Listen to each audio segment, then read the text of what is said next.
Hello दोस्तों, आप सभी का स्वागत है साइन एकेडमी में। तो दोस्तों आज हम पाठ्य योजना बनाना सीखेंगे और भी विस्तृत पाठ्य योजना कैसे बनाते हैं, उसका फॉर्मेट कैसा होता है, ये सारा चीज़ आज हम उसके बारे में बात करेंगे। तो सबसे पहले तो यहाँ पे आपको ऊपर लिखना होता है विद्यालय का नाम, फिर उसके बाद से यहाँ पे लिखना होता है छात्र अध्यापक का नाम, यानी कि जो भी आपका नाम होगा वो आप लिख लेंगे। और यहाँ पे विद्यालय का जो नाम होता है वो वह उस विद्यालय का नाम होता है जहाँ पे आप इंटर्नशिप करने जाते हैं। इंटर्नशिप वाले विद्यालय का नाम यहाँ पे लिखना है, ना कि आप अपने महाविद्यालय का नाम लिख दें। फिर उसके बाद से हम आते हैं यहाँ पे दिनांक, विषय, कक्षा, वर्ग, कालांश, अवधि, ये सारा चीज़ हम जिस क्लास में अपना पढ़ाना होता है उसके अकॉर्डिंग हम लिख लेते हैं, और जो दिनांक है वो भी उसके अकॉर्डिंग लिख लेते हैं जिस दिन हमको प्रेजेंट करना होता है। यहाँ पे प्रकरण है, मैंने पहले ही लेसन प्लान में हम सारा कुछ पहले ही लिख देते हैं। वहाँ पे रिप्रेजेंटेशन का तरीका बस अलग होता है। यहाँ पे है सामान्य उद्देश्य। सामान्य उद्देश्य आपको पता है कि सामान्य उद्देश्य विषय से संबंधित होता है। जैसे हमारा प्रकरण इतिहास का है तो यहाँ पे सारा जो भी सामान्य उद्देश्य होगा वो हिस्ट्री यानी कि इतिहास से ही होगा। और यहाँ पे मिनिमम हम सामान्य उद्देश्य 10 रखते हैं, 10, और मैक्सिमम 10 से भी अधिक हो सकता है। 8 से 10 तो आपको रखना ही रखना है। उसके बाद से विशिष्ट उद्देश्य आता है। विशिष्ट उद्देश्य में यहाँ पे हम 3 बनाते हैं। पहला होता है छात्रों के ज्ञान से संबंधित, दूसरा होता है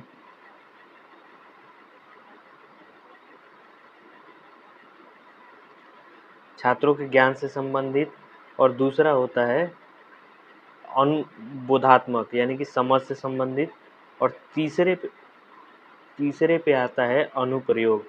तो सबसे पहले ज्ञानात्मक उद्देश्य को समझते हैं। ज्ञानात्मक उद्देश्य क्या होता है? ज्ञानात्मक उद्देश्य ये होता है कि छात्र क्या-क्या समझते हैं, समझते नहीं मतलब जानते हैं, उस प्रकरण से वो क्या-क्या जान पाएँगे, किससे-किससे परिचित हो पाएँगे। तो यहाँ पे सबसे पहला ही होता है कि परिचित हो सकेंगे, जान सकेंगे, ज्ञान प्राप्त कर सकेंगे, ये सारा चीज़ हम लिख सकते हैं ज्ञानात्मक उद्देश्य में। प्रत्यास्मरण कर सकेंगे, प्रत्यास्मरण, फिर एक लिख सकते हैं प्रत्याभिज्ञान कर सकेंगे। ये सारा चीज़ आपका ज्ञानात्मक में आता है। फिर उसके बाद से सेकंड नंबर पे आता है बोधात्मक उद्देश्य। यहाँ पे थोड़ा उल्टा-सीधा हो गया है। बोधात्मक उद्देश्य में क्या होता है? बोधात्मक उद्देश्य छात्र या छात्रा के बोध से संबंधित होता है, यानी कि उसके समझ से संबंधित होता है।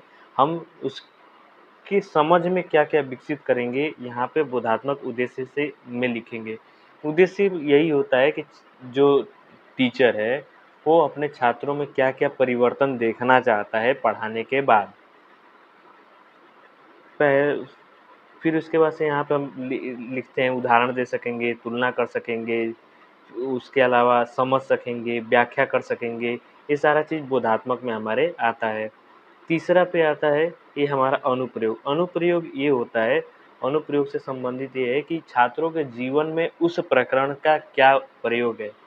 जैसे यहाँ पे है छात्र उपलब्ध ऐतिहासिक सामग्री का विश्लेषण कर सकेंगे, तथ्यों की जांच कर सकेंगे, अपने दैनिक जीवन में उस युद्ध से अपने आप को ज्ञान दे सकेंगे कि फिर आगे ऐसा युद्ध ना हो।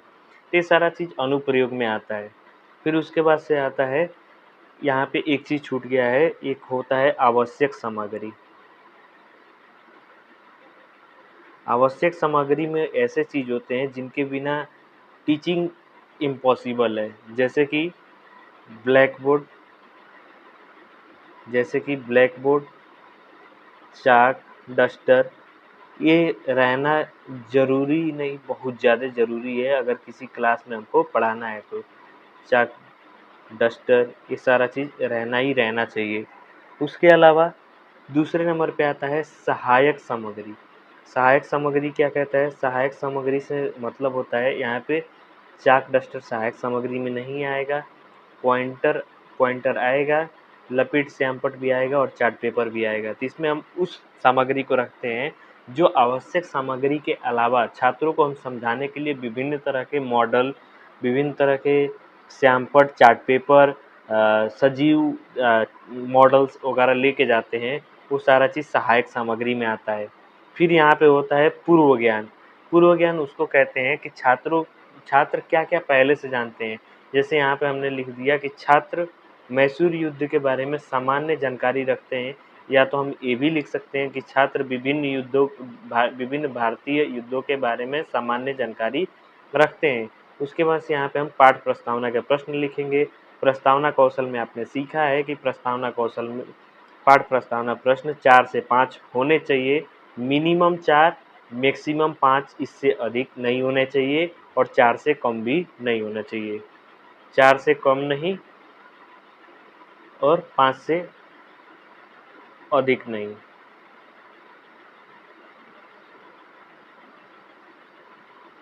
अब यही समझते हैं। पहला क्वेश्चन है, हम किस देश में रहते हैं। हम किस देश में रहते हैं? तो भारत। हमारे देश को किस में विभाजित किया गया है? यहाँ पे थोड़ा सा क्वेश्चन गड़बड़ है। हमको यहाँ पे लिखना चाहिए कि देश को फिर किन भागों में बांटा गया है। तो राज्यों में बांटा गया है। तो भारत के कुछ दक्षिणी राज्यों के नाम बताइए, यानी कि जो दक्षिण साइड के राज्य हैं उसमें आ जाएगा आपका कर्नाटक, तमिलनाडु, केरला वगैरह सब आ जाएंगे। फिर आप पूछेंगे कर्नाटक के प्रमुख शहर कौन से हैं, तो आप कहेंगे छात्र का जवाब आएगा बेंगलोर, मैसूर। और तो फिर हमारा लास्ट में होगा कि मैसूर युद्ध के बारे में आप क्या जानते हैं।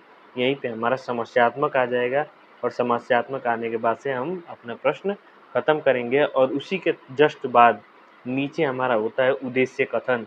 और तभी हम कहते हैं कि छात्रों आज हम मैसूर युद्ध के बारे में विस्तृत अध्ययन करेंगे। और उसके बाद से आप सारा चीज़ फिर आदर्श पाठ अपना प्रस्तुतिकरण आप शुरू करते हैं। जैसे ही आदर्श पाठ प्रस्तुतिकरण लिखा, हमने 4 कॉलम बनाया। होना तो 5 चाहिए, लेकिन जगह की कमी की वजह से हमने 4 बनाया। यहाँ पे है क्रम संख्या, शिक्षण बिंदु, छात्राध्यापक कथन, छात्र कथन, श्यामपट्ट कार्य। और ये इस ऊपर वाले प्रश्न को कहते हैं विकासात्मक प्रश्न। इसको कहते हैं विकासात्मक प्रश्न। अब यहाँ पे हम हमारा जो भी टॉपिक है मैसूर युद्ध, वो यहाँ पे हमने ला लिया और इसको हम पहला नंबर का स्पष्टीकरण कहते हैं। और पहले नंबर पे स्पष्टीकरण देते हुए हम नीचे ऐसे धीरे धीरे अपना ले जाएंगे और श्यामपट्ट कार्य में जो भी चीज़ें हैं उसको धीरे धीरे मेंशन करते चले जाएंगे। ऐसे ही हम करते करते फिर इसमें एक होता है बोधात्मक प्रश्न। तो बोधात्मक प्रश्न में हम 2-3 क्वेश्चन पूछ के फिर तीसरा समस्यात्मक लाके फिर से अपना नेक्स्ट स्पष्टीकरण स्टार्ट कर देते हैं। इस तरह से हम 3 स्पष्टीकरण हिस्ट्री में तो करते ही करते हैं। तो इतना करने के बाद से आपका आता है फिर निरीक्षण कार्य। निरीक्षण कार्य निरीक्षण कार्य में हम लिखते हैं कि छात्र अध्यापक द्वारा कक्षा में घूम घूम कर निरीक्षण कार्य किया जाता है। छात्रों के व्यक्तिगत समस्या का समाधान उसी स्थान पर तथा सामूहिक समस्या का समाधान श्यामपट्ट पर किया जाता है। उसके बाद से यहाँ पे लास्ट में होता है मूल्यांकन के प्रश्न, या इसी को ही हम पुनरावृत्ति के भी प्रश्न कहते हैं। पुनरावृत्ति प्रश्न, मूल्यांकन प्रश्न कहिए या पुनरावृत्ति प्रश्न कहिए। पहला यहाँ पे 4-5 हम मूल्यांकन प्रश्न देते हैं और फिर अंत में हम गृह कार्य देते हैं कि छात्र मैसूर युद्ध से जुड़े घटनास्थलों के बारे में पढ़कर आएंगे। और यहाँ पे सुझाव, आलोचना, पर्यवेक्षक, हस्ताक्षर। तो दोस्तों आज का कक्षा समाप्त हुआ। आपको हमारा वीडियो कैसा लगा? अगर अच्छा लगा तो लाइक कीजिए, सब्सक्राइब कीजिए। अगर कोई सुझाव हो तो कमेंट में ज़रूर बताइए। धन्यवाद।